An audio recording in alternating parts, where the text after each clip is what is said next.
Hi. We are live with Tuesday Night Talmud, the most explosive night of slightly delayed Talmud in Providence on Tuesday nights at 8 on this Zoom channel. So I don't want to denigrate anyone else's Talmud. And I'm glad that you're all here. We are continuing with a series of um, legends of the Gemara about sages with the acronym Zalfan, Rabbi Yochanan ben Zakkai, and Rabbi Elazar, that's the Lamed, it's a little bit of a pay, Rabbi Freda, and Rabbi Nechunya ben Akana about why they all lived. These are four sages who are reputed to have lived for an extremely long time. And by the by, we're going to learn halachas extraordinaire, because many of them are like three things, and of those three things, there are two debates and four opinions. So we learn a million things, by the by. And then also we get all of this interesting legendary material, which is really supposed to be advice for good living. But the question I always want you to ask, and I'm going to keep coming back to during the interactive segments of tonight's Talmud, because no one ever interrupts in this class, is why would that cause the person to live for a long time? What does that have to do with living a long life? That's always the question. So, with that, um, here we are.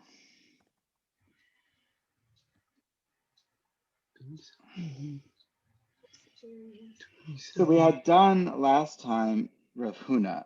I don't know if you remember. I'll just read it again to repeat it. Rav Huna have, well, I'm not going to repeat it actually because we did it. We did it. Let's go with Rabbi Elazar. So Shalu Talmidav es Rabbi Elazar ben Shamua, Mameh He'erach Yamim. So who is Rabbi Elazar ben Shamua? Does anyone know?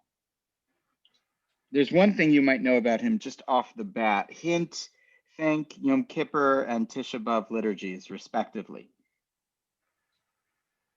What was the question? I'm sorry, I was looking at It was Rabbi Huna and Rabbi Elazar. Oh, who is Rabbi Elazar ben Shemua? Like Who who? is it? And the hint is think Tisha B'Av and Yom Kippur liturgy. If the name rings a bell.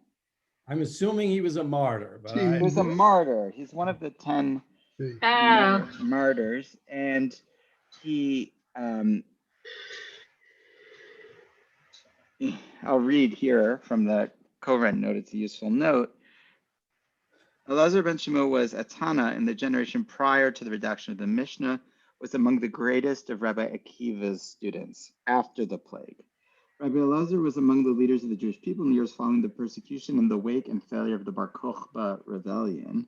Despite the dire situation, many students studied with him. You know him because he was the teacher of Rabbi Yehuda Hanassi, the author or the redactor of the Mishnah. That's probably why you know him. And according to a bunch of Agadita, he was supposed to be extremely happy, not like me. He's a happy person who is always calm and happy. There are many stories that everyone would walk in, everyone was worried. He was happy. Okay, Rabbi Elazar ben Shemu. He's not quoted much, you may know, in the Mishnah. We don't get a lot from him, but he's, on the one hand, and yet on the other, he's the Rebbe of Rabbi Yehuda Nasi, who we have to thank for the entire Mishnah, essentially. So, kacha. Okay, so they asked him, how come you lived so long? I will note that might have even been more stark because he was a student of Rabbi Akiva, and as you may recall, there was a terrible plague in the days of Rabbi Akiva. I think now Talmudic stories about plagues ring a little more resonant when we understand, oh, there was a terrible plague and everyone died. It no longer sounds like a crazy thing. I don't know about you, it just feels more palpable to me. So he obviously lives through that and lives a long time, making it more noticeable. Amar lahem, I'm saying that, no commentary says that per se. So, miyamai, lo asiti kapandria leveta knesset, velo pasati arashi am kadosh, lo nasati kapai below baracha. So we have three things that he answers as to why this happens. So the first, I didn't make a compandria out of the base Knesset. Now, this is actually going to be in our next Mishnah. If I'm looking down, it's because my Gemara is on. I have an easier time thinking in the Gemara, but the screen is here. So I hope that doesn't distract. So the next Mishnah is going to give a halacha that you can't make a compendria, I've heard it pronounced different ways, out of a synagogue, essentially a shortcut. The question with all of these things is, hey, look, they're all prohibited. So if a sage says, or they're all things that are already obligatory. So by saying I was careful with this, I was careful with that, that's like saying, why did you live a long life? I was careful to eat kosher. And it's like, no, we're all supposed to eat kosher. That's not particularly, it's good, it's not bad, but it's not distinguishable. So that's kind of the issue with all of these that you might be wondering. Okay, so are people familiar with the idea that you can't make a shortcut out of the shul? Is that Yes. Didn't we learn that before? Mhm. Yes. We might have learned that in brachot also. It might have been referenced. I remember We learning didn't- that. we should listen. We should go. Yeah, we might have learned it in Mission. I'm not sure about, but I know we learned it. Mhm.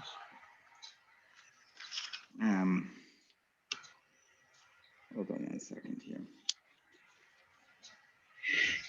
Okay.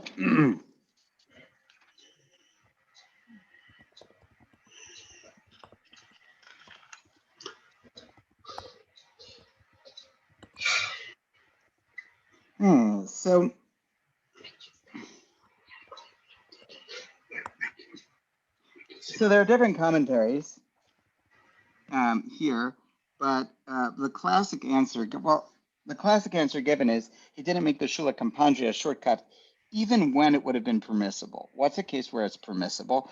One case where it's permissible, this is like you can see this in the Meiri, you see it in other places.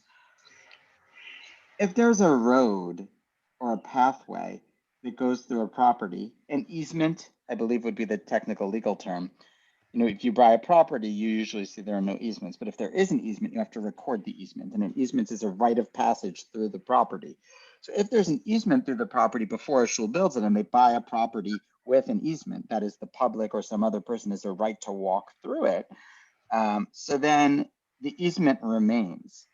And so in that case, the easement overrides the law that you can't walk through a shul because the easement is, does that make sense? It's an exception to the general rule of private property. Everyone follow that? Anyone follow that? Yes. Right, the road is already there. So maybe, you know, for all of these, you have to figure out how could he have done it better than the law? Otherwise, he's just observing the law.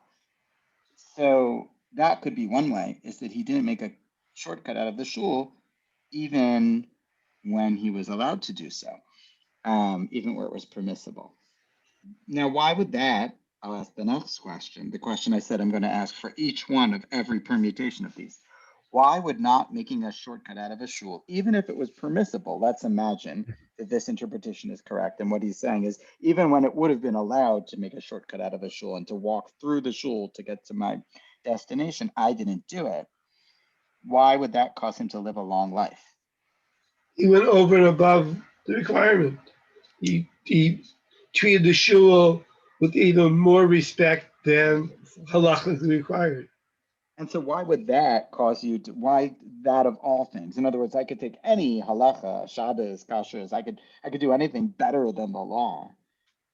But I think he showing respect for the shul The shul is sort of holy by a definition. mikdash ma'at. It's holy, it's a mikdash ma'at, it's a sanctuary. And after all, I think, right, you know, especially in all the Psalms, you see this, you know, all of the ideas about long life, these, you know, relate to the kind of avirah, the atmosphere of the mikdash, right, and the temple. And there's the sense that the temple is a source of long life. And so to a shul is a source of long life. Being in a shul is a source of long life, and treating a shul with respect. So that may be, that I think that's right. That's what I think. Does anyone else have any other drasha they want to add though? Well, there's the old Morris Iron situation where would would anybody seeing him take the shortcut not know that it was legal and feel that he was being disrespectful to the shul? So he didn't want to take that chance. Okay. Right. So it could have, okay, good point. Right. Even if it would have been permissible, people may not have known that. Yeah, but David, but long life is granted by Hashem, and Hashem is not affected by Marasayan. No. But he's doing something that people shouldn't think that he's disrespecting. In other words, he's giving kavod to the shul. He's avoiding even the appearance of disrespecting the shul. In other words, chas v'shalom, someone should think you could disrespect the shul. Okay, that kind of thing. I'm not, listen, we've had this discussion. I'm not a Marasayan. I'm not a fan. Okay? Neither am I, so. I'm not a fan. I think you should don the kaf zechut, and Marasayan is the antithesis. So, having said that, I'm just throwing it out there. You and I both, David. Below pasati al rashi am kadosh. Now, there's another thing he didn't do. He didn't walk on or walk over the heads of the holy nation. So what does that mean? So Rashi kind of tones it down. Lo pasati al rashi am kadosh. Do people see the Rashi? Let me see. Oh, yeah, you brought it over here. Okay. Yeah. Does that work? Am I spotlighting it? You got it, yeah. Okay.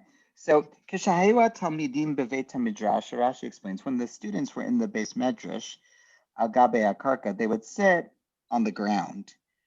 Alech al gabe misibasam leishev limkoman nir kipose al rashi ha'am. One who would walk right, like around them or between them in order to get to their place would appear as though he was walking, because it was very crowded. He would appear as though, like, imagine you're tiptoeing through the very crowded crowd. You would look like you're walking on the people, even though you weren't actually walking on the people, but you would kind of be pushing your way through the crowd. So query, is it that it would look bad, back to Marasayan, like it would look like you're walking on people, even though you're not in fact. See, in Rashi's version, you're not walking on people. Nireh kiposet, nireh. It looks like you're walking on people. So for Rashi, it sounds like it's a problem of appearance, again, which we just mentioned, right? Which would be consistent with that idea, that it doesn't look good. It's not that bad. Or maybe, literally, if you don't take Rashi's interpretation, it's just that walking through a crowd to get to your spot, presumably because you came late, or because you're the sage in charge and you can do that, is like demeaning to the students, right? To force them to move out of the way. So he didn't do that. He didn't make the students look bad when he went to the space. Now, yes. Sorry.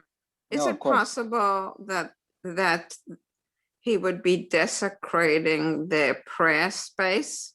The idea of the makom being holy, if you will, connected to the show. Right. There is that idea by the Amidah that you need to stay like 4 amot away when someone's davening, and the famous story of Moshe Feinstein wouldn't even go into a hotel conference one time to speak because someone was taking forever to daven mincha in the hotel entrance. But right, so it could be that there's like an interesting question: is there a kedusha like the shul in the prior example that adheres to your study space in a way that it's not right to trample through it? I don't know. Because the Gemara does say in Brachos, right, that the reward from attending the lectures of the sages was, it says Lafum Tsara Agra, according to the pain is the reward. And then it gives various examples. And the pain that causes you the reward from going to the lectures of the sages is not the pain of boredom, as people who attend my sermons have informed me, that they hope that in exchange for the boredom of the experience, they'll get life in the world to come. I think that's one of the theories of shul for people. But rather, the Gemara says it's the wearing of the clothes in the crowd. Like, in other words, your clothes get ruined because the crowd is so crowded. So I don't know how I'm just trying to think authentically about what the Talmudic learning environment was like. And my imagination is that it's not very pristine. You know, they're sitting on the floor. They're super crowded on the one hand, but on the other hand, study is replacing, now that I've given a slight, let me bolster your opinion, Ruth. Study is replacing the temple. The temple is destroyed in this generation. Mm-hmm. And this is everything, right? And there's a whole new trend rising of Talmud and of rabbinics. So it could be that this is the temple and this is the holy space of the Kohanim, so to speak, of the students. And it is kind of, right, that could be the issue, that it looks like Rashi Ha'am, right? It's the same kind of phrase from the Bible, the leaders of the people, right? It's not respectful of them and their study space. I think that is fair. Okay, with all of that said, anyone else? So why would that, whatever that is, cause you to live a long life? Again, the question we're going to keep coming back to. Why do you live a long life? And by the way, if you do these things, presumably I don't know, I don't get brachas like this, but maybe you'll live a very long life if you do these things. Especially for the people watching, that's the hook tonight, because most people want to live a long life. Okay, yeah. I feel like both of these examples are examples of respect, that he was a very respectful person. He respected learning, he respected davening, and people, right? So I think Rena too, it's respect, but he was humble enough, right? He wasn't above any of them. Yeah, you're right, Ruth. Right, there's humility here, there's respect. He's not treating himself like I am the king sage and therefore I'm going to treat the shul how I want. And I'm going to walk over the students. Respect, the humility, since Moshe Rabbeinu is the standard of longevity, Me'av Yesrim, I think the characteristic most, associated with Moshe is anivut. I mean, at least that's often emphasized. So yeah, it's the most humble human that ever lives. And according to the Rambam, the most humble human who ever could have been created. So the idea of humility might be the key. I know that's, people, that's the characteristic that he's given, but he gets pretty ticked off. Rabbi Elazar ben Shemua? No, Moshe. Oh, yeah. Okay, I'm not going to talk about Moshe tonight. Okay, but Zohar, by the way, if you're in our Zohar class on Wednesdays, we are discussing the Zohar's take on Moshe's sin at the rock. That's what we're up to. So if you're interested in Moshe, we are discussing Moshe just on Wednesdays. Okay. So, okay. So the third thing, I'm sorry. Below Pasati, we did that. Velo nasati kapai below bracha. Now he's a Kohen, happens to repeat, and he says, I didn't raise my hands to Dilchin without reciting a bracha. So this is also complicated. What do you mean, I didn't raise my hands without a bracha? So Rashi says it like this. You see Rashi of Luna Sati Kapai. It's always good to see what Rashi. L'dulchan, l'virkas kohanim, l'fisha kohanim t'sheichim levarich, baruch atah Hashem Elokeinu melech haolam, asher kedushanim mitzvot havitzikonu, v'kedusha social Aaron, right? In Sota, the Gemara in Sota says that before the kohanim bless the people, they recite the bracha that they make before birkat kohanim. We can hear Stewie saying it with some other Kohanim for harmony. And so he said the bracha that you say before Dulchaning. So the question is, don't all the Kohanim that Dulchan always, like how many Kohanim Dulchan and don't say the bracha? So some have a different approach.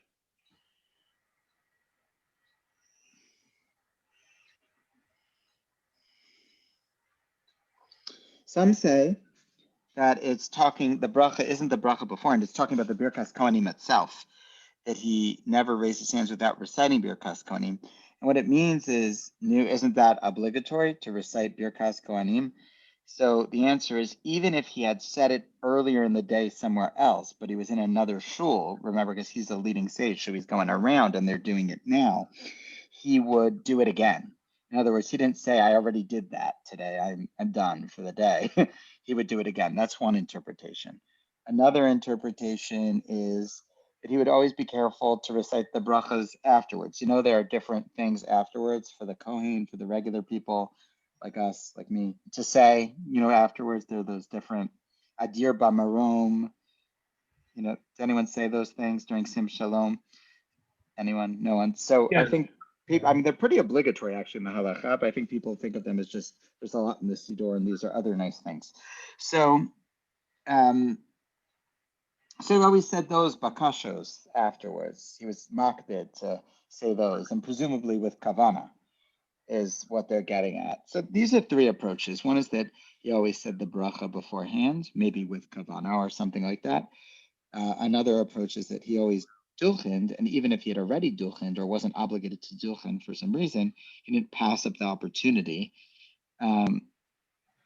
Remember, in Israel, and maybe anyway, the mitzvah is to dulchin every day. That we don't dulchin every day, people should know, makes no sense. It's a mitzvah in the Torah to do it every day as part of the davening.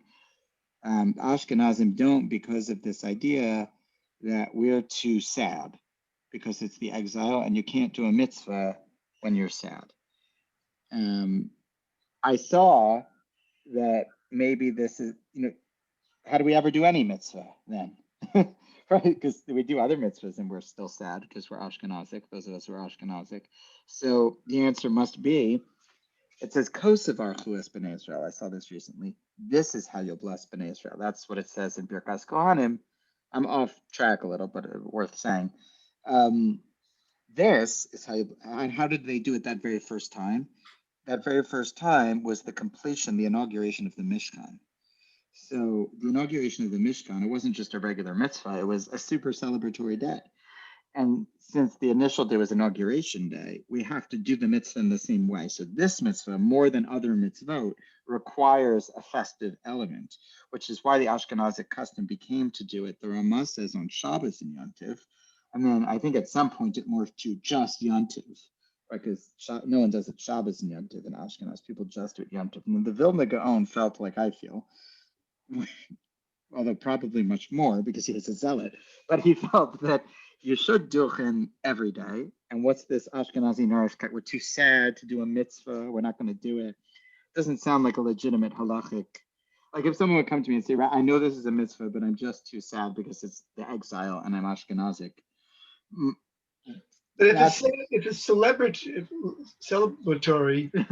only celebratory and days of simcha, that we would say it, you know, basically Yom Kippur, I know it's a Yom Tov, but its main theme is solemnity, is penitence and solemnity. And it's a key part of the Yom Kippur service, even within Ashkenaz also. Yeah, I mean, so, you know, that explanation sort of is weak in my mind. So the Ramah says the sadness is related to the exile and going to work. Obviously, they didn't like their jobs. So, you know, Yom Kippur, at least, you're not going to work. Whereas Purim, for example, you are going to work. So no dulchening on Purim, but yes on Yom Kippur. So even though Purim is clearly a happier day than Yom Kippur from a Salah. So that doesn't really jive with the explanation I gave about Kosevar chuas b'nei Israel. Oh, it's a celebratory, you know, but it seems like in the halacha, they think work days are out. But if work days are out, mind you, Shabbos should be in. Right. Shabbos is the ultimate non-work day for observant Jews, unless you're a doctor. So, or a rabbi. So So I don't know. In any event, so the Vilna Gaon tried it, and then there was a fire. People know about this, the Friday night before they burned down Vilna, before they were going to institute it again, or whatever it was. I don't know if it was Friday night, but there was a big fire, and they attributed this fire to a curse from God to stop them from duchening, and they halted the initiative. But I always thought, I don't know, some of the ritual committee members are here. I always thought that we ought to try it anyway, again, because it's a mitzvah. They do it in Israel. Ashkenazim in Israel do it because they're students of the Vilna Gaon, not because they're in Israel. So the Vilna Gaon wanted to do it, and the people that settled were students of the Gra. And they said it didn't work in Vilna, but let's try it here in Yerushalayim. And so they started doing it. And then also, Sephardim don't have any of this, so they do it. So I sometimes used to go to this Syrian shul with a Syrian friend of mine when I'd visit him for Shabbos. On Sunday morning, I'd go for Shacharis, and they duchen. On Shabbos, they duchen in the Syrian shuls everywhere because they don't have any of this. So it seems hard for me to believe that there's a curse on Ashkenazim only that would try this, but on... At this point, it's a minhag, not the Israel, but it's a minhag, the Ashkenaz. So it's pretty much of a universal minhag. I don't know Except for Ashkenazim in Israel. Yeah, but Ashkenaz in the Golas. So we're in the Golas. Yeah, I don't know. So... Rabbi Dolinger, can I digress for one moment? Yeah, I digress, so everyone can digress, yeah. So I'm wondering what the thread is between this last point and the other two, right? If it's about respect and humility, what is the connection to the third? Or is there no connection? Maybe there doesn't have to be. I think there is. I would say this, given what everyone has said before about this being respect for people and things like that, the ikar of Birkas Kohanim is ahava. In fact, the bracha, let's assume for a moment that it's Rashi's interpretation, and maybe, Ruth, this is even why Rashi gives his interpretation. I'm thinking out loud. Rashi says it's the bracha beforehand. Well, what's special with the bracha beforehand? It says it's a mitzvah to bless the people in love. So maybe what Rashi means, we'll call this the interpretation of the class. I don't know if you would agree, but I think this is where the class is leading, is to say, well, maybe he really loved people. After all, his reputation was for being happy and of good nature. And if he really loved people, I'm actually thinking of our local Kohen, who doesn't live here, who's from the 5 towns, who lost his father, but Stewie, who is equally good-natured and loves people, I think is a fair description. And so maybe, he really felt the love when he would bless people. He'd bless the people ba'ahava, and that's what Rashi means. He said that bracha and felt it. And it's a mushy interpretation for Talmud class, I acknowledge. But, and so then it would mean, that he always made the bracha. It means he always made sure to cultivate love before blessing the people with Birkat Kohanim. In which case, that would fit very well into our interpretation that he treated the shul with a lot of reverence and he treated people with great respect. And he made sure before blessing people to do it with integrity and to love them. That would fit well with his character, I think. Does that sound right? Okay. Because I think, yeah, I'll go with that as an interpretation because I think we're trying to build character portraits here based on these answers. That's the point of recording them, is to get to know the sages a little bit, as much as it is to live a long life. So let's go with that. Okay, so that's Rabbi Elazar ben Shemua. Now we're up to the next stage. Sha'alu Talmidav. I have to move you all. I'm sorry. I don't know if you see yourselves move when I'm covering the screen. Sha'alu Talmidav is Rabbi Frida. B'ma ha'arachti yamim. Rabbi Frida. Amar lahem miyamai. Lo k'damani adam leveit midrash v'lo berachti lefnei kohen lo achalti mi behema shlo hormu Matsuno Tests. Okay, so let's dissect these. So we're up to the next. The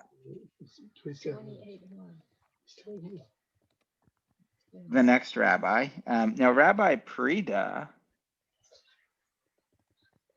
is not a common name, no?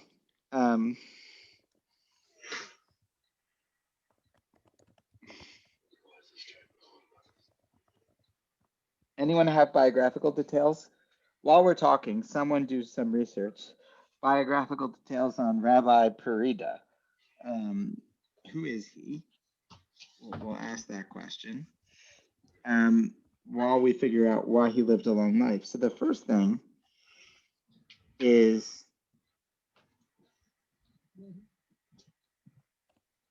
he was the first in the base medrash. So Tosafos have a question here that I see on the side of my page that I wanted to share with you. Now, remember, and some of this is the job of Tosafos. Tosafos do two things. What are the two things that Tosafos do? Anyone know? I think they do two things. So Rashi explains the Talmud. He just explains it like Steinsaltz or Art Scroll of his generation, but he's just explaining what's going on to you so you can follow. He's not thinking for you, he's just explaining the narrative. Tosafot either ask questions from contradictory Talmudic sources in other places, kind of like what the Talmud itself does, just they do it when the Talmud fails to raise the issue itself.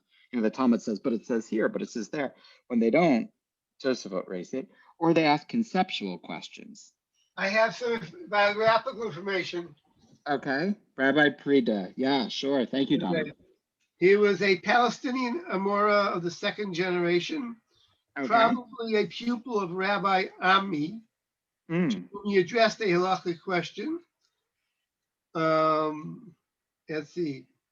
And then Parida was extremely industrious and exercised infinite patience with his pupils. He attained a great age, and when his disciples asked him how he had deserved it, he answered that it was because he had always been the first to appear in the Beit HaMedrash and had never refused a due respect to a priest. His patience as a teacher was legendary.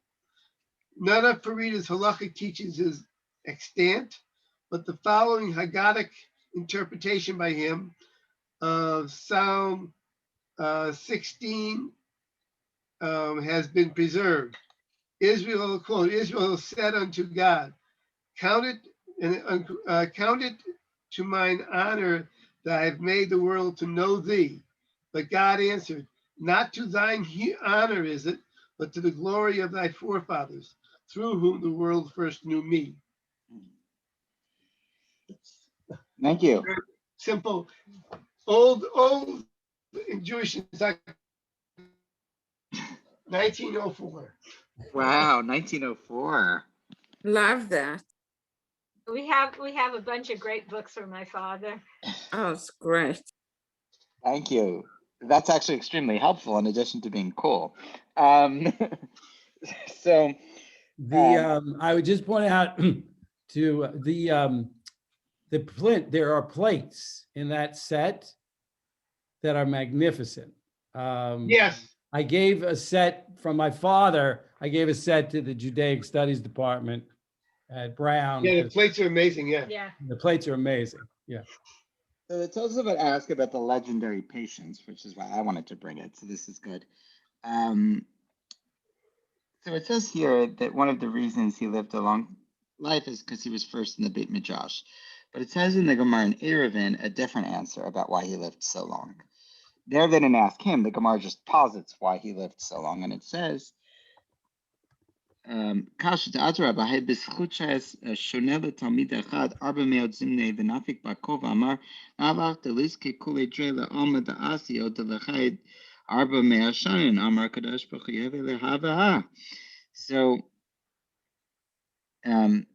there it says that he would teach one student 400 times. In other words, the student didn't understand. So on 400, he repeated it 400 times until he understood the lesson. This would be, I think, the source of the notion infinite patience in your encyclopedia. And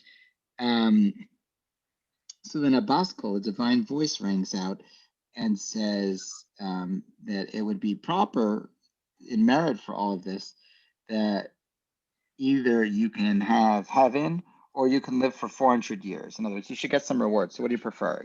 Share in the world to come or 400 more years on earth? And God says, we'll give him both. God interjects in that. And so, I don't know that he lived 400 years, but the legend here is, like 400-year life and that kind of thing. So the Tosafot are asking, well, wait, Did he live a long life because he was first in the base medrash, which has to do with being there early? Is it zealousy and early riserness to it?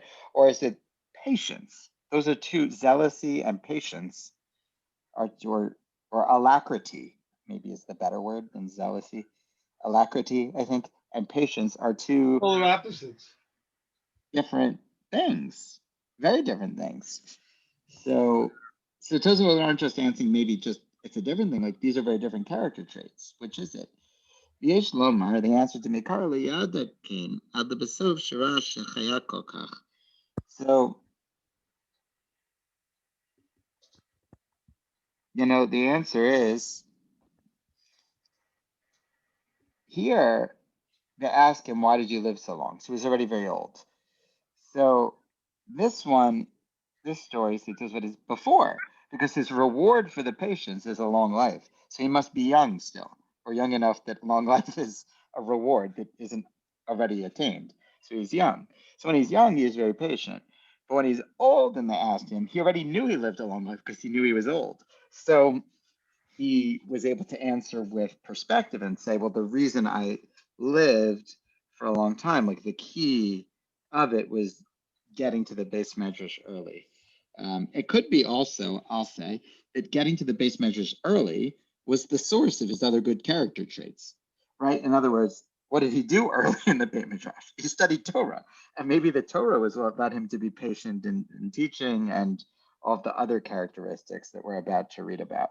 I think that's legitimate. In other words, if you want to live a long life, is his point, make sure, because everyone knows once the day starts, it's full of interruptions. No, is this not the way days go? Maybe not for you. Once the day gets going, the phone rings and who knows what could happen. Good news, tragedies, flat time. I mean, once the day gets going, anything can happen. But if you're up early before other people studying Torah, there's really nothing that can go wrong. And that's the only time that's a given in life. So I'll just throw that out there. Many of the great sages, I'll add, the Shla, Rabbi Shai Levi Horowitz, others, note, he says it in the introduction to his Siddur, that the key to Gadlut, to really learning a lot of Torah, is waking up early. I haven't been able to wait. We stay up too late, but some of us. But okay, this is the first thing. Anyone else on early to the Beit Midrash before we get to the? So I should ask the question I always ask: what does waking up early, though I answered it already, have to do with living a long life? Not just waking up early, being first to the Beit Midrash. Yeah, according to what you said, so he could study uninterrupted. He could learn uninterrupted. And he's rushing to learn, rushing to essentially subjugate himself to Hashem. And he's also learning with an uncluttered mind before a million things happen to distract him. Learning with an uncluttered mind. That sounds like a great name for an early morning share series. My mind's uncluttered all the time. Well, but then of course it gets to the what's the word? The less than literal promise. In other words, this is Natana Tokef, Ma'avirin et Roa Hagzera. It doesn't avert the decree, it averts the evilness of it, because if you're a person who does tshuva, tefillah, and staka, your attitude is, hey, this is it, this is life and this is what God wants. So similarly, here, he's not promising a long life. He's promising a life that is well lived and therefore is long in accomplishments. If you get up early to study, your life is filled with Torah study. So it's long, however long it is, it's long. It's the non-promise promise. Although he did actually live a long life. I understand, but was that the deal? Right. Maybe long is lowercase l.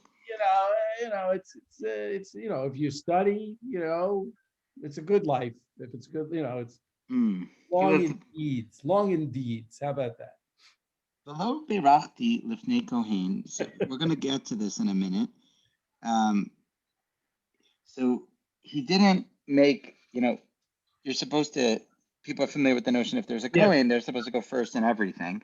But certainly, I think the places where we're makbid about that are aliyot, to give the first aliyah to the Kohen. And in Birkat HaMazon, if there's a Kohen around, to let them lead the benching, to give them first dibs. I don't think people run to give the Kohen first, I don't know, row at the baseball game or things like that. It's usually in these contexts. So he says, I never said Birkas HaMazon instead of the Kohen. I always let the Kohen go first. We're going to discuss that in a minute. And Shelo Hormu Matsuno Tests. So we'll see what that is. So what are the Matsuno Tests? So people are familiar with Truma and Maaser, maybe. That when you have produce in Eretz Israel from the Shiva Taminim, from the 7 species, but it's good to review. We haven't done any Kudshim in Talmud, Tuesday Night Talmud, so maybe you aren't familiar with this yet. When you have from the 7 grains of the land of Israel, Chitas or Gafantin or Rimon, Zeit Shem, and Dvash, the whole list of, what the list, well, we could go through it, but wheat, barley, pomegranates, dates, the 7 species that Israel is praised by in the Torah. So you have to give truma, and that's a portion of the 1/50th approximately. You could give 1/40th or 1/60th. You could be cheap or not, but 1/50th is the average amount to the Kohen. And you have to separate that out. And you have to do that before you can eat it, right? And then you have to take also maaser, a portion that's set aside for the Levi, or in certain years for the Ani, for a poor person, from the remainder. So, and the Levi has to take Truma from the Maaser, Trumat Maaser. Are people vaguely familiar with these notions? Yes. Vaguely. I'll write them down if people get confused. But in any event, the point is that if you don't take out these required agricultural taxes, let's just call them that, they're required tax deductions you have to take out of your produce, and give to the Kohen and Levi variously. If you don't do that, the produce is prohibited to you. You cannot eat it, and it has a status called, for the winning prize, what is that produce called if it doesn't have its taxes deducted from it? It's called tevel. I do remember that word, yes. And if you're not sure if it has the taxes deducted from it, etc., it's called demai. Suffix tevel essentially is called demai. These are chapters in the Mishkan Kudshim. They're very complicated, so people generally stay away from them. So, so the question is, what about meat? Now, there are 3 parts of the meat that you're supposed to give to the Kohen back when there was a Kohen. The Zroa Yemanit, the right arm, the right foreleg of the animal, the front right leg of the animal, and the Lechaim, the jaw, and the Keva, the maw. Is that the right I don't know. It's been a while. But so you're supposed to give those things to the Kohen. So the question is, are these like the meat equivalent of agricultural tithes, that you're not allowed to eat the meat unless, in other words, so just, I know this is very foreign to us because we just think we eat meat. If it's kosher, we eat it, unless you're a vegetarian, in which case you think you don't eat meat no matter what. But if you think you could eat meat, you could eat kosher meat. But they have to give things to the Kohen. So wait, until it's given to the Kohen, is it like produce that until I give it to the Kohen, I can't touch the produce, or is it a different rule?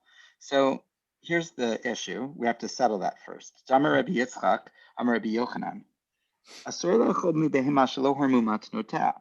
They say that it's prohibited to eat from an animal that you haven't donated its jaw, right foreleg, and maw to the Kohen. Amar Rabbi Yitzchak, Rabbi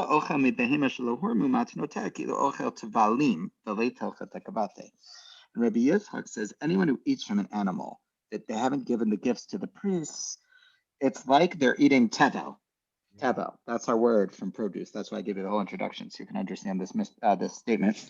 It's like they're eating tevel, right? It's like produce. But, says the Gemara, the late hilchata kivate. But the halacha is not like these opinions. In reality, you are allowed to eat. You're just supposed to give it to the Kohen. So you can eat the animal as long as you don't eat those things. Give it to the Kohen later. That's fine. Does that make sense? You don't have to wait.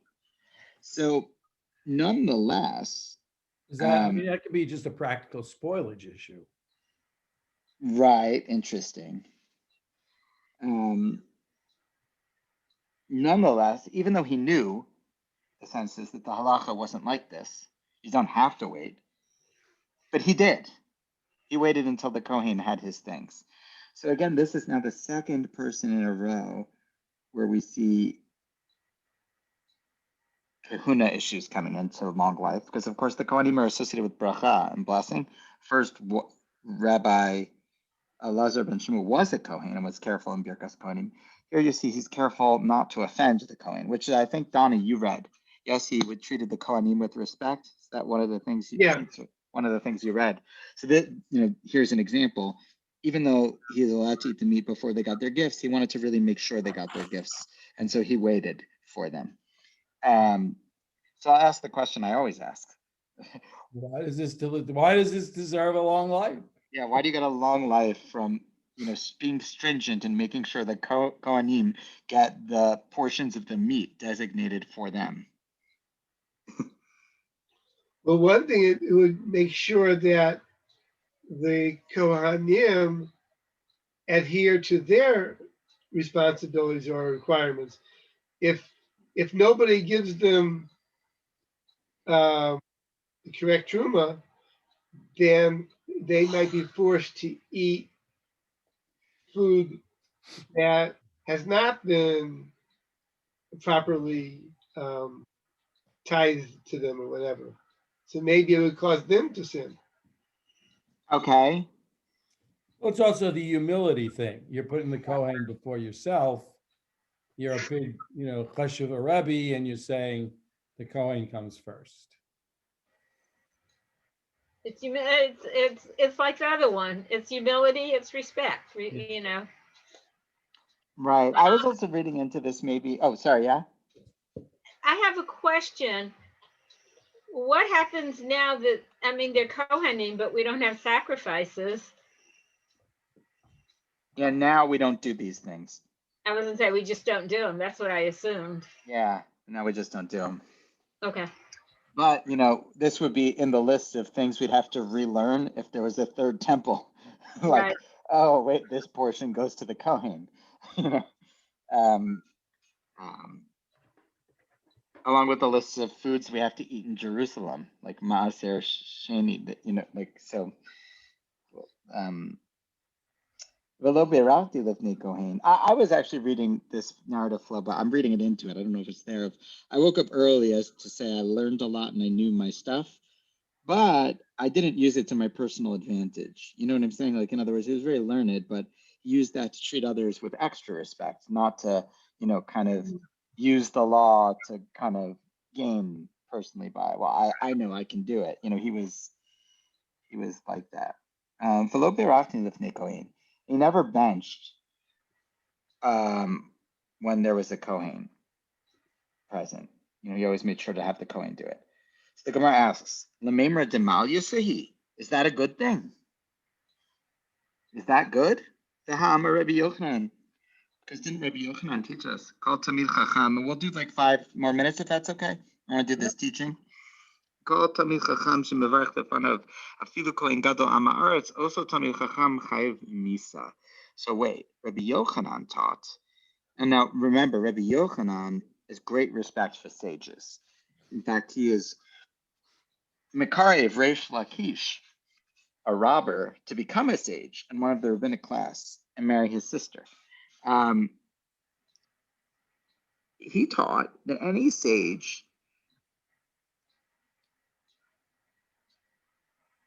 So that an Amma Haaretz benches, but he doesn't bench, that Talmid Chacham is liable to death. In other words, if you're a sage, you need to bless. And even if there's the Kohen Gadol there, but he's an Am Haaretz, even if the Kohen Gadol is there, you don't give him the cup. If there's a rabbi, one of the sages, you give it to the sage. So I don't care if it's the Kohen Gadol, he says. And if you do, in dramatic, exaggerated fashion, you're chayav misa. It's a death sentence. So why is it good that he never, he always let the Kohen bless? As Rabbi Yochanan taught, the sage should bless first. So some said, even if the Kohen Gadol is learned, but not a big Talmud Chacham, but it's not. Yeah, there's a famous story. Rav Ovadia Yosef came to YU. Do people know this story? No. And he visited YU. Excuse me. Bless you. And this, I think this is the story. I could be getting. I've heard it from two people this way. And he came to Shacharis. Let's say it was Monday or Thursday, and they gave the first aliyah to a Kohen, and he erupted in a fit and said that you don't give a Kohen the aliyah if there's a sage, and he's the chief rabbi of Israel at that time, and at that time chief rabbi meant like he owned the title, he didn't just wear the Rishon LeZion fancy Sephardic rabbi dress. If there ever was a sage, granted his politics and his political party were controversial, but clearly he was one of the most knowledgeable legal authorities in the last, many hundreds of years. And he really insisted, I don't think out of arrogance, but that this was not right, that, some whatever freshman from Teaneck or whatever was getting the first aliyah just because their last name was Cohen or Katz. That's the story. So, I think that idea, we view it as a fixed thing, but it's not as fixed. And that idea is highlighted here in this Gemara, the statement of Rabbi Yochanan. Now, Donnie, to your point, Shaveh b'Shaveh, if they're equal, the Kohen gets preference. And it could be even that if they're all relatively learned, even if they're not entirely equal, that, you give it to the Kohen. So what's his defense here? Because clearly Rabbi Parida doesn't agree with Rabbi Yochanan, right? In other words, presumably some of the Kohanim he let bench weren't the biggest sage ever. So the answer is, okay, so let's read it first. Let's read the source text for this. So it says, it's from Mishlei, call misanai ahavu mavis. Everyone who hates me loves death. This is God speaking, or wisdom speaking. Everyone who hates me loves death.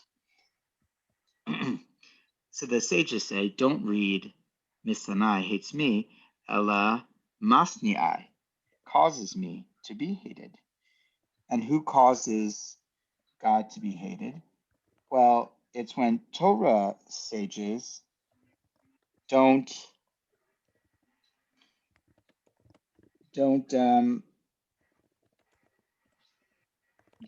stand up for their own honor. In other words, sages cause God, are the representation of God's name in the world, especially because in Mishlei, God is wisdom personified.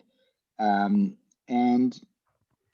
so by letting it seem as if their wisdom is not important, they're really denigrating God, not themselves. So this is kind of the idea that it's not about their honor that they're standing up for. It's about God's honor that they're standing up for. Of course, I'm not going to get into cynical interpretation. Like, we could say a lot about this. I'm imagining, what if Michael Hine were here with us tonight?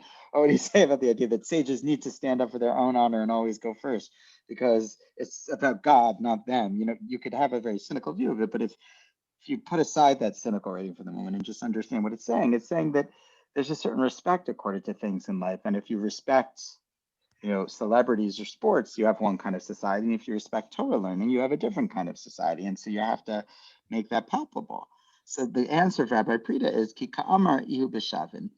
He was saying You know, they were always, this maybe gets to your question, Donnie, they Yeah. were of equal stature, you know. Now, note, they were of equal stature, but he says always, I never let, it's an always statement, I never let someone who is a Kohen not have the bracha. So it must be that he felt they were always equal, which is a subjective judgment.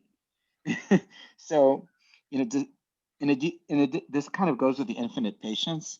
Like you don't teach someone something 400 times unless you see dignity even in someone that clearly doesn't understand it.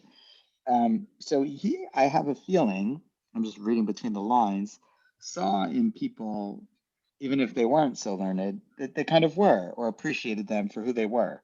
And so he viewed them as equal stature and didn't go in front of them, not because he was not privileging Torah study, because they were also learned, which may or may not have been entirely objectively true, I'm adding, given Rabbi Prida's great humility. So the question we ask every time, why is, now that we've established, you know, he said, I never didn't give the Kohen the cup for benching.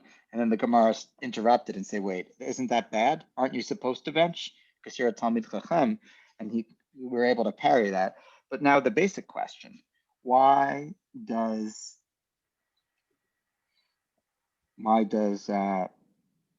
make giving the Kohen the right to bench always help you live a long life? I see that one as humility also. He could be saying to himself, yeah, I'm a Torah scholar, but so is he. And he's a Kohen and I'm not. Yeah. There could also be a pro-social element to this. You know, no one lives a long life on their own, right? In other words, we all live together, and it's kind of like, it's like the interpretation that honoring your mother and father will give you a long life. That's the only thing where it promises long life. And so this Gemara, why does that give you long life? And the answer is very naturalistic. It's like, well, if you're good to your parents, then your children, if you have children, will see and be good to you. And they'll learn the example, and then you'll get cared for when you're old and you'll live a long life because people will care for you. So it could be that simple, which is if you're good to other people, like he's so nice to the Kohen, and he is always honoring, you know, everyone. He's giving the Kohen their gifts, and he's so patient with everyone. Well, then people are patient with him and give him his due and are nice to him. So I think this may be part of the communal aspect of living long, if we wanted to summarize Rabbi Prida's approach, perhaps, which is that if you want to live a long life, you have to be nice to other people, because living a long life means other people need to be nice to you. You can't live alone. You can't live a long life if no one likes you. It's very hard. I don't know. That may or may not be true. I think it is true. It may or may not be what the Gemara is saying, but it's probably true that people that live a long life are generally well liked. I bet. I would bet. I don't know that actually. Maybe if anyone wants to do homework, they could figure out, do people who live long lives have no friends? Do they have many friends? Are they well liked? Are they hated? But I think that could be part of it. So here, I know we've kind of gotten into the weeds on these, and they're a little detailed, but I hope, I find these passages, just in conclusion, pretty inspiring, actually. Sometimes a little humorous or dated, but I think these are good lessons, you know, not just, there's legal material here, but just the approaches of the sages to living. How did they live long lives, you know, the ones that live long lives? And I think we're seeing some themes emerge of humility, consistency, right? Every morning of putting in work, but also being very kind and being very humble. So we'll continue. Rabbi Nechuni ben Akana. Yeah? That's why I actually found the story about Rav Yosef Avadia very distressing. I think that's a very arrogant, Avadia Yosef, sorry. It's a very arrogant attitude. Maybe the story's not true. First of all, I only heard it. I didn't see it.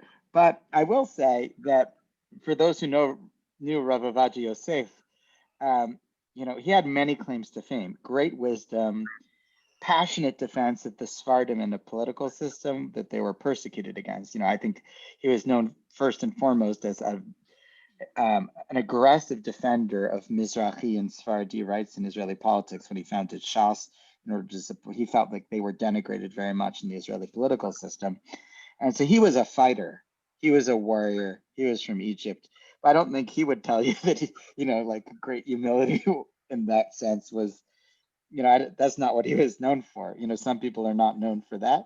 So I agreed, these are stories of kinder, gentler sages, I would say, in general.